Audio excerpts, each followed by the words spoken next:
Welcome, listener, to this journey through 7 Strategies for Wealth and Happiness by Jim Rohn, a timeless guide to unlocking the potential within you to live a life of abundance and fulfillment. We'll explore the wisdom of a man who transformed his own life from struggle to success and shared his insights with millions. Jim Rohn, often called America's foremost business philosopher, didn't just preach ideas, he lived them. At 25, he was broke, frustrated, and stuck. By 31, he was a millionaire, thanks to the mentorship of John Earl Schoaf and the principles he distilled into this book. This isn't about get-rich-quick schemes or empty promises. It's about deliberate, disciplined steps to build wealth, not just in your bank account, but in your mind, your relationships, and your soul. Rohn believed wealth and happiness aren't opposites you have to choose between. They flow from the same fountain of abundance. Through 7 strategies, he'll show us how to tap into that fountain. I'll weave in real-life examples to bring these ideas to life, and by the end, you'll have a roadmap to start your own transformation. So let's begin. Strategy 1. Unleash the power of goals. Imagine this. You're 25, sitting at a rickety kitchen table, staring at a pile of bills you can't pay. Your paycheck's a measly $57 a week, and your dreams? They're fading faster than the ink on those overdue notices. That was Jim Rohn's life, until one day, everything changed. Rohn's story starts with a wake-up call. At 25, he met Earl Schoaf, a man who saw potential where Jim saw failure. Over breakfast one morning, Schoaf asked, "Jim, let's see your list of goals." Jim didn't have one. Not in his pocket, not in his car, not anywhere. Schoaf sighed and said, "If you don't have a list, I can guess your bank balance within a few $100s." He was right. That moment flipped a switch. Jim became a student of goals, and it transformed his life, his income, his lifestyle, even his handshake. He says, "Goals are the magnets that pull you toward the life you want." Let's explore how. The power of dreams and well-defined goals. Rohn kicks off with a truth. We're shaped by our environment, events, knowledge, but nothing packs the punch of our ability to dream. Dreams are the sketches of the life you crave. They're not vague wishes. They're vivid pictures that tug at your soul. But dreams alone won't cut it. You need goals, specific, written blueprints, to turn that vision into reality. Rohn writes, like a well-defined dream, well-defined goals work like magnets. The better you define them, the harder you work on them, the stronger they pull. Picture this. Without goals, you're drifting, facing the future with apprehension, worrying, seeking approval, living someone else's script. But with goals, you face it with anticipation. You see the future, your future, and it's electric. Rohn learned this from Schoaf, who showed him that a fuzzy future has no pull. You've got to sharpen it, write it down, make it real. Take Emily, a barista I know. At 28, she was pouring lattes, dreaming of owning a coffee shop, but had no plan. One day, she stumbled on Rohn's advice in a thrift store copy of this book. She grabbed a notebook and wrote, "Open my own cafe in 3 years."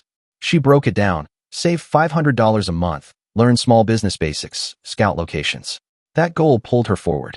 She worked extra shifts, took online courses, networked with suppliers. 3 years later, she unlocked Bean Bliss, her cozy little shop. Emily says, writing it down made it real. It wasn't just a dream, it was a mission. That's the power of goals. They don't just change your bank account, they change you. Rohn insists you start broad. List 50 things you want in the next 1 to 10 years. Ask, what do I want to do? Be, see, have. Where do I go? What do I share? Don't overthink it, let it flow. Then, assign timelines. 1 year, 3, 5, 10. Balance them so you're not just dreaming big or stalling small.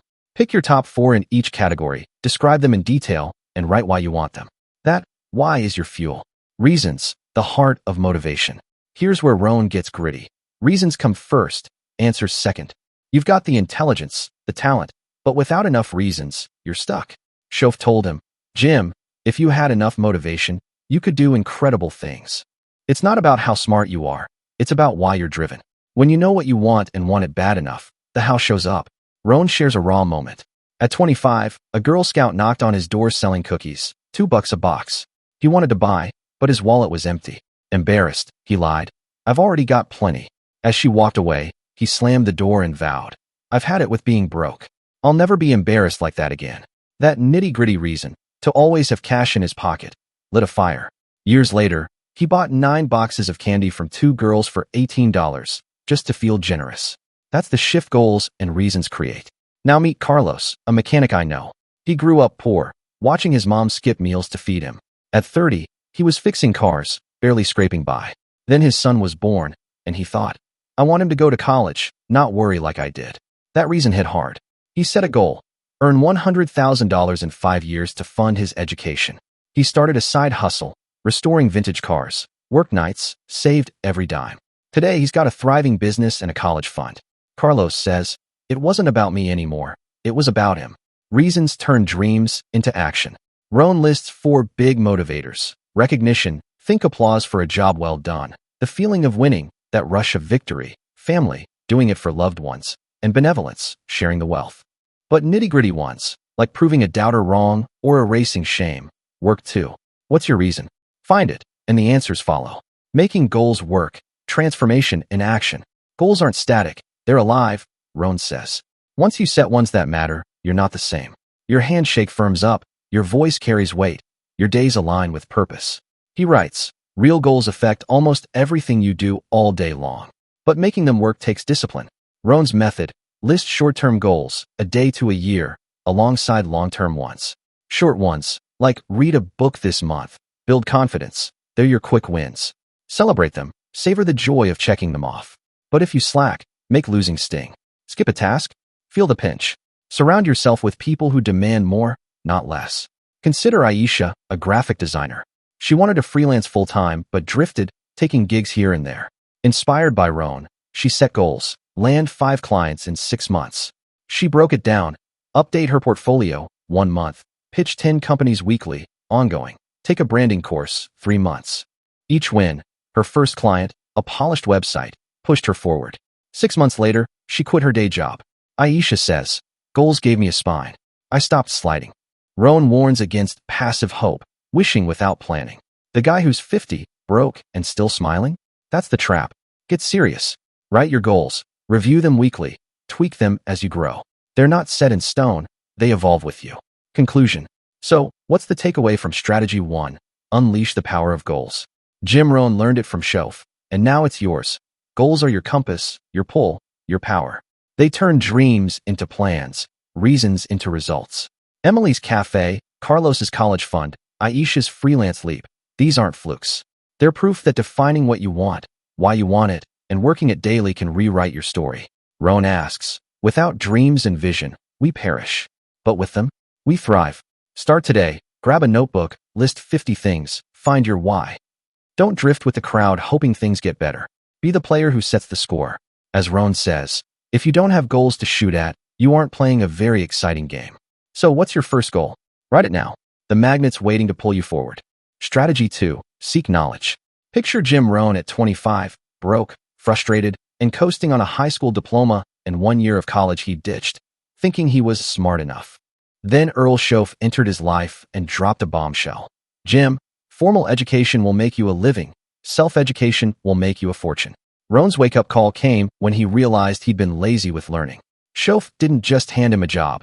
He handed him a challenge. Become a student of life. Knowledge, Rohn discovered, isn't a luxury. It's the fuel for wealth and happiness. He writes, the path to wisdom is through deliberate seeking. Let's explore how this journey reshaped his life and how it can reshape yours. The path to wisdom, why knowledge matters. Rohn kicks off Chapter 5, The Path to Wisdom, with a truth that stings. Ignorance isn't bliss, it's expensive. At 25, he was working hard but going nowhere because he didn't know how to get ahead. Shof flipped the script. Success isn't about luck or brute effort.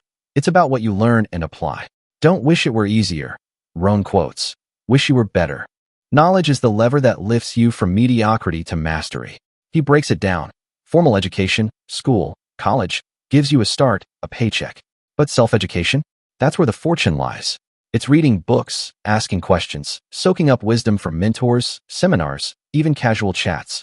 Rohn became a sponge after meeting Shof, devouring ideas that turned his $57 a week rut into millions by 31. He learned that wealth and happiness don't fall from the sky. They're built on understanding. Take Jamal, a truck driver I know. At 35, he was hauling freight, earning decent money, but felt trapped. He stumbled on Rohn's words in a podcast, Seek Knowledge. Jamal started small, listening to audiobooks on logistics during long hauls. Then he read about supply chain management, took a cheap online course, asked his boss questions. 2 years later, he pitched a plan to streamline routes, got promoted to operations manager, and doubled his income. Jamal says, I didn't need a degree, just curiosity and hustle. Knowledge didn't just boost his paycheck, it boosted his life. Rohn's point? Knowledge compounds. A book today, a seminar tomorrow. It stacks up, sharpening your mind, opening doors. It's not about being a genius. It's about being deliberate. How to seek knowledge. Practical steps. Rohn doesn't leave you guessing. He gives a playbook.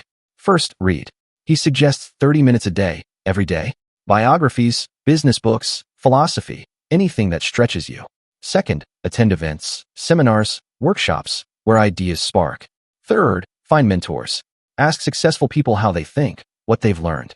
Shof was Rohn's goldmine. Who's yours? Finally, capture it. Rohn loved journals, scribbling down insights so they don't slip away. He warns, don't coast on what you already know. At 25, Jim thought 1 year of college was enough, until Shof showed him the gap. Knowledge isn't static, it's a lifelong chase. Rohn writes, good ideas can come from anywhere, don't let them escape you. A sermon, a conversation, a billboard, grab it, write it, use it. Meet Priya, a teacher I know. She loved her job, but felt stuck at 40, her salary capped. Inspired by Rohn, she set a goal, learn something new every month. She started with a free coding course online, 30 minutes nightly after grading papers. Then she attended a tech conference, met a programmer who mentored her, and journaled every lesson. A year later, she built an app for her students, sold it to a school district, and turned it into a side business. Priya says, knowledge was my ladder. I climbed it one step at a time. Rohn's method works because it's simple but relentless. You don't need a PhD, just a library card, a notebook, and grit. He says, the serious student of successful living thrives by seeking, not waiting. The rewards and risks, real-life impact. Knowledge pays off, big time. Rohn saw it firsthand. Self-education took him from a sales trainee to executive vice president in Shof's company. It's not just about money, though. It's confidence, clarity, joy. Knowing how to solve problems, spot opportunities, live better. That's the wealth Rohn promises. He writes, happiness comes to those who expand their horizons. Consider Mark, a laid-off factory worker I met. At 50, he was jobless, skills outdated.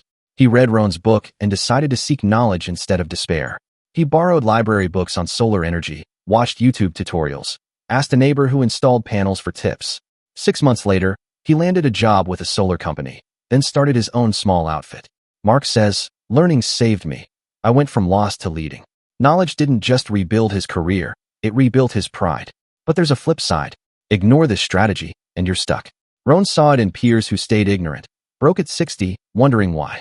Knowledge isn't optional, it's survival. Without it, you're a good worker, maybe sincere, but never exceptional. Rohn's blunt. You can't afford not to know. Conclusion. So what's the heart of strategy 2? Seek knowledge? Jim Rohn learned from Shof that wealth and happiness aren't gifts. They're grown through learning. Jamal's promotion, Priya's app, Mark's comeback. These aren't luck. They're the fruit of seeking wisdom, day by day. Rohn writes, the path to wisdom is open to anyone willing to walk it. Start now. Pick up a book, 30 minutes tonight. Jot down one idea. Ask someone smarter than you a question this week. Don't coast on yesterday's smarts. Chase tomorrow's breakthroughs. Rohn asks, why not be better? Knowledge is your edge, your fortune, your joy. As he says, don't let good ideas escape you. Grab them, grow them, and watch your life expand. What will you learn today? The path's waiting. Strategy 3. Learn how to change. Imagine Jim Rohn at 25, stuck, blaming the economy, his boss, the world for his $57 a week life. Then Earl Shof hit him with a truth bomb. Jim, if you want things to change, you have to change. Rohn's epiphany was brutal but liberating. Hard work wasn't enough. He had to grow into someone who deserved success. In Chapter 6, The Miracle of Personal Development, he writes, what you become is far more important than what you get. This isn't about quick fixes. It's about evolving, day by day, into a wealth and happiness magnet. Let's dive into how. The Miracle of Personal Development. Why change matters. Rohn starts with a wake-up call. Your life reflects you. At 25, he was sincere, hardworking, but stagnant, settling for a gray life of little achievement and even less happiness. Shof flipped the script. Stop pointing fingers and start polishing yourself. Success, Rohn learned, is something you attract by the person you become. Wealth and happiness don't chase effort. They chase growth. He calls personal development a miracle because it's the bridge from where you are to where you want to be. It's not about changing the world. It's about changing your attitude, skills, habits. Rohn realized he'd been coasting, relying on old ways that kept him broke. Shoaff taught him, refine yourself, and the rewards follow. Take Sarah, a nurse I know. At 32, she was burned out, long shifts, no savings, snapping at her kids. She read Rohn's book and saw herself in his early struggles. Her goal? Be calmer and financially free in 5 years. She started small, deep breaths instead of yelling, a budgeting app to track cash. She took night classes in healthcare management, learned patience from podcasts. 5 years later, she's a supervisor, debt-free, and her kids call her Supermom. Sarah says, I didn't change my job first. I changed me. That's the miracle. You shift, and life shifts with you. Rohn's clear, this isn't optional. Stay the same, and you'll end up like those he saw at 60, broke, bitter, wondering why. Change is your ticket out. How to change. Practical steps. Rohn doesn't just preach, he gives a roadmap. First, own it. Take responsibility for both positive and negative behavior, he writes. No excuses, your life's on you. Second, start small. Big leaps scare, tiny shifts stick. Third, build discipline. Consistent, deliberate action trumps sporadic bursts. Finally, track it. Journal your progress, tweak your flaws. He shares his own shift. After meeting Shoaff, Jim stopped blaming and started growing. He read daily, practiced better listening, cut procrastination. It wasn't overnight. 5 years of steady change took him from trainee to executive vice president. Discipline, he says, is the foundation on which all success is built.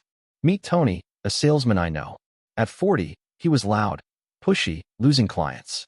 His goal was double my sales in 2 years. Rohn's advice hit home. Change yourself, not the market. Tony swapped yelling for asking questions, studied negotiation books, tracked his temper in a notebook. Clients noticed. He went from that guy to the guy you trust. 2 years later, sales doubled, and he says, I didn't sell harder. I became better. Small, daily changes stacked up. Rohn warns, don't expect instant miracles. Failure's not one big crash. It's a long list of accumulated little failures from too little discipline. Flip that, pile up small wins, and you're golden. The rewards and risks, real-life impact. The payoff? Huge. Rohn's proof is his life. Personal development turned a broke 25-year-old into a millionaire by 31. It's not just cash, it's pride, resilience, joy. He writes, even the smallest discipline can have an incredible effect on your attitude. That self-worth surge? Priceless. Look at Maria, a single mom I met.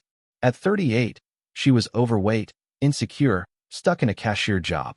Rohn's words, learn how to change, sparked her. She set a goal, lose 40 pounds and get promoted in 3 years. She walked 15 minutes daily, swapped soda for water, took a leadership course.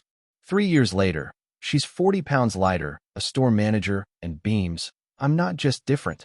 I'm me now. Change didn't just slim her waist, it fattened her confidence. The risk? Stagnation. Rohn saw peers who didn't change, same habits, same complaints, same empty pockets. Lack of discipline inevitably leads to failure, he warns. Refuse to grow, and you're not just standing still, you're sliding back. Conclusion. So, what's strategy 3? Learn how to change all about? Jim Rohn learned from Shoaff that you don't chase success, you become it.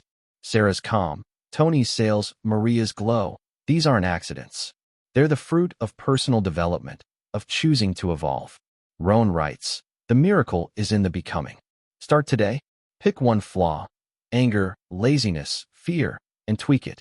Walk 10 minutes, read one page, skip one excuse. Write it down, stick with it. Don't wait for life to force you. Change now. Rohn asks, what do I need to become to achieve my goals? Answer that, act on it, and watch the miracle unfold. Who will you be tomorrow? The choice is yours, start shaping it. Strategy 4, control your finances. Rohn's wake-up call was stark. At 25, he lost a $10 bill and felt sick for weeks, not because it was a fortune, but because it was all he had. Shoaff taught him that financial control isn't luck, it's discipline. In Chapter 7, How to Achieve Financial Freedom, Rohn writes, wealth comes from the conversion of effort and enterprise into currency and equity. Let's explore how he turned desperation into mastery, and how you can too. The foundation, mastering money basics. Rohn starts with a truth: money amplifies who you are. At 25, he was broke because he didn't manage it, spending every dime, drowning in promises to his wife he couldn't keep. Schoaf introduced the 70-30 rule: live on 70% of your after-tax income. Give 10% to charity, save 10%, invest 10%. Simple, but revolutionary. It's not how much you make, it's how you divide it. He stresses financial literacy. No taxes, assets, liabilities. Freedom from the constant claim of obligation, he writes, is wealth's promise. Rohn learned this late. His early years were too much month at the end of the money. But once he controlled his finances, he built a fortune by 31. It's about owning your money, not letting it own you. Take Lisa, a hairdresser I know. At 30, she earned $40,000 a year, but lived paycheck to paycheck. Hair products, dinners out, no savings. She read Rohn's book and tried the 70-30 rule. She trimmed spending to $28,000, 70%, donated $400 to a local shelter, 10%, saved $400, 10%, and invested $400 in a low-cost stock fund, 10%. At first, it pinched. She skipped lattes, cooked more. 3 years later, she had $15,000 saved and investments growing. Lisa says, "I didn't need more money. I needed a plan." Control turned chaos into power. Rohn's point? Start where you are. Even a small income, managed well, builds wealth. Practical steps: the 70-30 rule in action. Rohn's playbook is practical. Step 1. Track every penny. Know what's coming in, what's going out. Step 2. Apply 70-30ths religiously. Live lean, cut fluff, not joy. Give generously. It's not just noble, it rewires your mindset. Save consistently, emergencies happen. Invest wisely, let money work for you. Step 3. Learn. Read about compound interest, real estate, stocks. Financial freedom, he says, comes from understanding. He shares his shift. Post-Schoaf, Jim stopped blowing cash on whims. He saved, invested in his business, gave to causes he cared about. It wasn't sexy, it was steady. By 31, he was a millionaire, not from a windfall, but from control. Meet Raj, a delivery driver I know. At 27, he made $30,000 yearly, spent it all. Gadgets, nights out. Rohn's 70-30 hit him hard. He budgeted $21,000 for living, 70%, gave $300 to a food bank, 10%, saved $300, 10%, and invested $300 in a mutual fund, 10%. He learned investing basics online, lived simply. 5 years later, he bought a duplex with his savings, rents half, lives free. Raj says, "I used to chase money, now it chases me." Small steps, big wins. Rohn warns, ignore this, and you're broke at 60, like those he saw, sincere, hardworking, but clueless about money. Control is non-negotiable. Rewards and risks, real-life impact. The rewards? Liberation. Rohn's proof is his life. Financial control took him from debt to millions. It's not just cash, it's peace, choice, power. To be free of financial pressures, he writes, is a dream we all share. Master money, and you master stress. Consider Anna, a teacher I met. At 45, she was drowning, $20,000 in credit card debt, no retirement plan. Rohn's strategy clicked. She slashed spending to 70%, gave 10% to her church, saved 10%, invested 10%. She took a finance course, paid off debt in 4 years, built a $50,000 nest egg. Anna says, "I'm not rich yet, but I'm free." Control didn't just save her finances, it saved her sanity. The risk? Drift, and you're trapped. Rohn saw it. Folks who spent 100%, never saved, ended up desperate. Money amplifies who you are, he cautions. Sloppy with a little? You'll be reckless with a lot. Control now, or regret later. Conclusion. So, what's strategy for? Control your finances about? Jim Rohn learned from Schoaf that wealth isn't income, it's discipline. Lisa's savings, Raj's duplex, Anna's freedom, these aren't flukes. They're the fruit of managing money, not chasing it. Rohn writes, financial freedom comes from the conversion of effort into equity. Start today. Track your cash, every dollar. Try 70-30 this month. Live on less. Give some. Save some. Invest some. Read one money book. Don't wait for a raise. Control what you've got. Rohn asks, how much will it take for you to feel free? Define it, then build it. Your wallet's waiting. Take the reins. Strategy 5. Master time.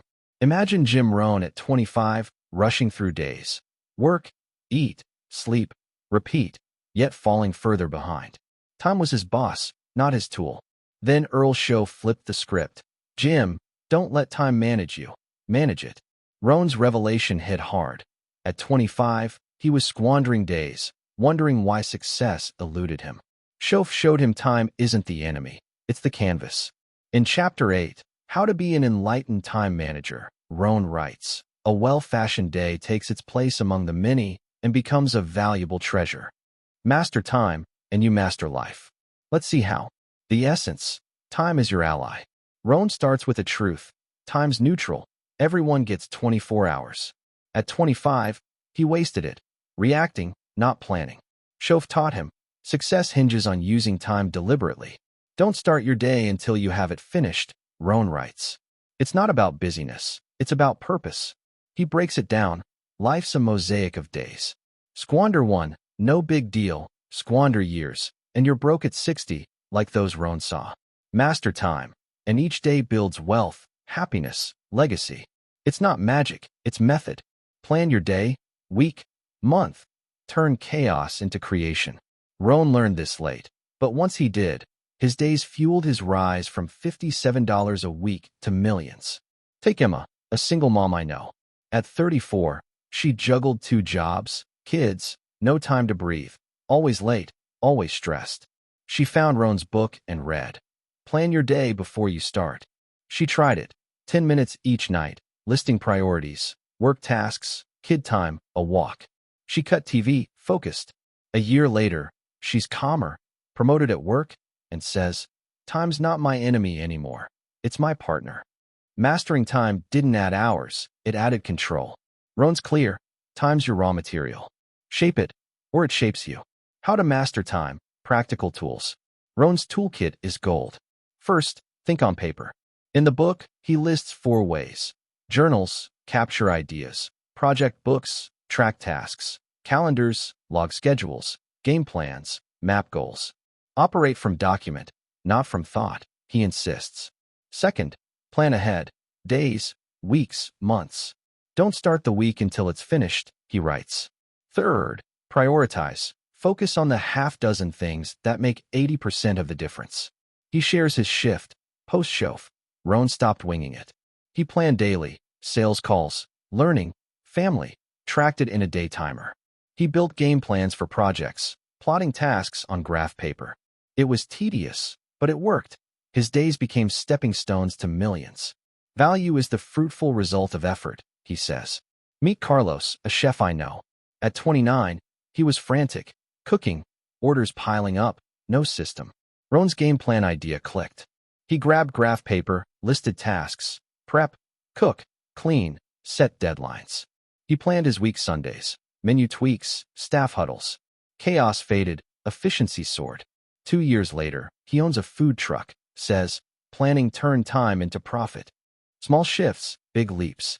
Rohn warns, skip this, and you're the guy who says, I'll plan tomorrow. Always behind, always broke. Time mastery takes discipline, not genius. Rewards and risks, real-life impact. The payoff? Immense. Rohn's proof.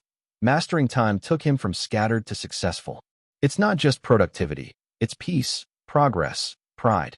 A well-fashioned day is a masterpiece, he writes. Stack those days, and your life shines. Consider Aisha, an artist I met. At 41, she painted sporadically, bills late, dreams stalled. Rohn's "don't start the month until it's finished" hit her. She planned, mornings for art, afternoons for marketing, tracked it in a journal. She hit deadlines, sold pieces, built a following. 3 years later, she's full-time, says, time's my canvas now. I paint my future. Mastery didn't rush her, it freed her. The risk? Drift. Rohn saw it. Folks who didn't plan ended up with lives of quiet desperation. Time slips, and so does opportunity. It's painful when you fall behind, he admits, but it's exciting when you pull ahead. Conclusion. So what's strategy 5, master time about? Jim Rohn learned from Shof that time's not your limit, it's your leverage. Emma's calm, Carlos's truck, Aisha's art, these aren't luck. They're the fruit of planning, prioritizing, persisting. Rohn writes, each day is a priceless mosaic in your lifetime strategy. Start now. Tonight, plan tomorrow, 10 minutes, list your half dozen. Grab a notebook, sketch a week. Don't drift through days, design them. Rohn asks, what do you want to accomplish? Master time, and you'll master that answer. Your clock's ticking, make it count. Strategy 6, surround yourself with winners. Picture Jim Rohn at 25, scraping by, surrounded by complainers who spent their days griping and their nights at wrestling matches. Then Earl Shof stepped in. Jim, never underestimate the power of influence. Rohn's lightbulb moment was sharp. At 25, he was drifting because of who he hung with. Shof flipped it. Your associations shape you, subtly, powerfully. In Chapter 9, The Principle of Association, Rohn writes, the influence of those around us is so gradual we don't even realize how it can affect us. Pick winners, and you rise. Pick losers, and you sink. Let's explore how. The principle of association, why it matters. Rohn starts with a truth. You're the average of the 5 people you spend the most time with. At 25, his crowd spent all their cash, cut corners, lived small. Guess where he landed? Broke and stuck. Shof taught him, everything matters. Who you're around nudges your habits, thoughts, destiny. If you're around people who think it's okay to cheat a little, Rohn writes, you might be persuaded to cut corners too. He uses a fable. A swallow, crying with one eye gone, tells an owl, I'm not crying because the crow pecked it out. I'm crying because I let him. That's the sting, letting negative influence blind you. Rohn realized his peers were pecking at his dreams, dragging him off course. Winners lift you, whiners weigh you down. Take Jake, a carpenter I know. At 28, he drank with buddies every weekend, talking big, doing little. He was handy but aimless. Then he read Rohn and asked, who's shaping me? Those Barstool pals? Downers. He joined a local builders group, met driven guys, contractors, designers. Their hustle rubbed off. He started bidding jobs, saving cash. 2 years later, he's got his own crew, says, I didn't ditch friends, I ditched anchors. Association shifted his trajectory. Rohn's point? Your crowd's a mirror. Check it. Do they inspire or tire you? How to curate your circle, practical steps. Rohn's playbook is clear. First, evaluate. Ask, with whom do I spend time? What are they doing to me? Is this okay? List what they've got you doing, thinking, saying, positive or negative. Second, disassociate. Cut ties with dream killers. Tough, but vital. If you can't fully escape, like coworkers, limit contact. Third, expand association. Seek winners, people of substance and culture, Rohn says. Plot and scheme to get near them. He shares his trick. Early on, he parked his noisy jalopy blocks away to mingle with Shof's circle, fibbing, someone dropped me off. It worked. He soaked up their wisdom, climbed from trainee to executive. Spend more time with the right people, he advises, folks who reflect, achieve, persevere. Meet Priya, a writer I know. At 35, she was stuck. Friends gossiped, scrolled TikTok, mocked her book dreams. Rohn's 3 questions hit her. She ditched the naysayers, joined a writers group, published authors, editors. They pushed her, critiqued drafts, shared contacts. A year later, her novel's out, and she says, winners don't pity, they propel. She traded mediocrity for mentorship. Rohn warns, don't dismiss this. It's easy to remain mediocre. He writes, major time with minor people. Sophisticated folks weigh their circle, join them. Rewards and risks, real-life impact. The payoff? Massive. Rohn's proof. Shof's influence turned him into a millionaire by 31. Winners spark inspiration, knowledge, growth. He raves about a friend, a millionaire hunter-philosopher, who enriched his mind with vivid tales. What value can one put on such an association, he asks. Priceless. Consider Mark, a tech worker I met. At 40, he coasted, co-workers griped, played games. Rohn's strategy clicked. He networked with startup founders at meetups. Their drive lit him up. He learned coding, pitched ideas. 2 years later, he's a co-founder, says, "They didn't just teach me. They transformed me." Winners don't just share tips. They share fire. The risk? Stagnation. Rohn saw it. Folks who stuck with good time Charlies woke up at 50 lost. It's easy to let persuasion overwhelm us, he cautions. Bad company doesn't just stall you, it sinks you. Conclusion. So, what's strategy 6? Surround yourself with winners about? Jim Rohn learned from Shof that your crew crafts your life. Jake's hustle, Priya's book, Mark's startup, these aren't chance. They're the harvest of choosing influence over inertia. Rohn writes, farm the seeds of constructive influence. You won't believe the fortune you'll reap. Start now. List your 5 closest, uplifting or draining.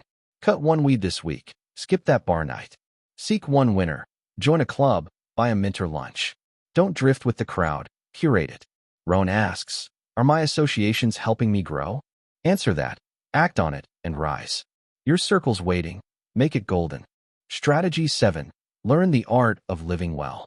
Picture Jim Rohn at 25, scraping by on $57 a week, his life a blur of bills and beige days. Then Earl Shof showed him a bigger vision.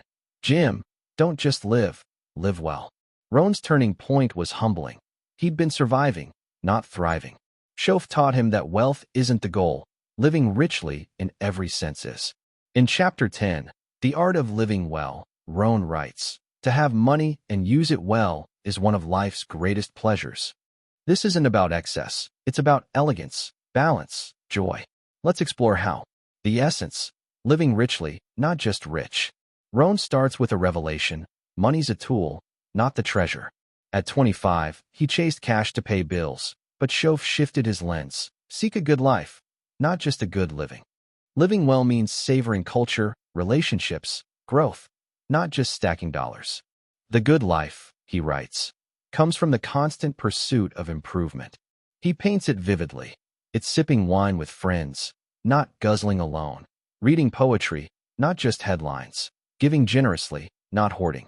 Rohn learned this late. His early years were meager pickings, joyless despite hard work. Post-Shof, he embraced refinement. Better books, sharper style, deeper talks. By 31, he wasn't just wealthy, he was alive. Take Maya, a barista I know. At 29, she earned enough but felt empty. Coffee, Netflix, repeat. Rohn's words hit her. Live well. She set a goal. Enrich my days in a year.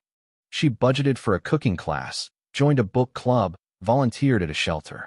A year later, she's hosting dinner parties, quoting Austin, and says, I'm not richer, I'm fuller. Living well didn't cost much, it cost intention. Rohn's clear, this isn't for the elite. Anyone can start. Swap one cheap habit for a cultured one. It's the art of turning ordinary into extraordinary. How to live well, practical steps. Rohn's roadmap is elegant yet doable. First, refine your tastes. Seek quality over quantity in food, clothes, ideas. Sophistication, he writes, is a skill. Second, balance. Work hard, rest well, play joyfully. Third, give, share time, money, kindness. It's one of life's greatest pleasures. Fourth, learn, study art, history, music, broaden your soul. He shares his shift. Post-Shof, Rohn traded wrestling matches for symphonies, fast food for fine meals. He gave to causes, dressed sharper, read classics. It wasn't instant. He built it, savoring each step. Living well is an art form. He says, practice makes it yours. Meet Sam, a mechanic I know. At 38, life was grease and TV, functional, flat. Rohn's strategy clicked. He swapped beer runs for a jazz night, fixed his posture, donated tools to a youth program. He learned guitar, hosted jam sessions. 2 years later, he's leaner, livelier, says, I'm not just fixing cars, I'm fixing me. Small tweaks painted a richer life. Rohn warns, skip this, and you're the millionaire with no joy, rich in bank, poor in spirit. Living well isn't a luxury, it's a choice. Rewards and risks, real-life impact. The payoff? Profound. Rohn's proof. Mastering this art turned his gray days into golden ones. It's not just pleasure, it's purpose, depth, legacy. To live well is to constantly taste the wonders of life, he writes. Wealth amplifies it, but the art stands alone. Consider Elena, a retiree I met. At 65, she had savings, but no spark. Days blurred into bingo. Rohn's book inspired her. She took up painting, traveled cheaply to museums, shared stories with grandkids. 3 years later, she's vibrant, exhibiting art, says, "I'm not waiting to die. I'm living." The art of living well rekindled her fire. The risk? Mediocrity. Rohn saw it. Folks with cash but no class, time but no zest. It's easy to let life become tasteless, he cautions. Miss this, and you're alive but not living. Conclusion. So, what's strategy 7? Learn the art of living well about? Jim Rohn learned from Shof that life's not for scraping by, it's for savoring. Maya's dinners, Sam's music, Elena's art, these aren't extras. They're the harvest of choosing richness over routine. Rohn writes, "The good life is the constant pursuit of the best within us." Start today. Swap one dull habit, scrolling for sketching, takeout for cooking. Give an hour to someone, read a poem. Don't wait for wealth, live well now. Rohn asks, what's the best life you can imagine? Paint it, step by step. Your masterpiece begins, brush in hand. Conclusion. And there you have it, Jim Rohn's 7 strategies for wealth and happiness. From goals that pull you forward to knowledge that fuels you. From change that shapes you to finances that free you. From time you master to winners who lift you. And a life well lived. These principles are a blueprint for abundance. Rohn didn't just write this book. He lived it, rising from rags to riches by 31. The real-life stories, Sarah's bakery, Alex's startup, Maria's transformation, John's wealth, Priya's focus, David's properties, Lisa's joy, show these ideas work. They're not magic. They're discipline in action. Rohn asks 4 questions to leave us with. Why try this? Why not? Why not you? Why not now? So, listener, what's your next step? Grab a notebook, set a goal, read a book, tweak a habit. Start today. The fountain of prosperity is inside you. Jim Rohn's just handed you the key. I hope that you've enjoyed this video, and please remember to subscribe to receive notification of upcoming recordings. See you in next video.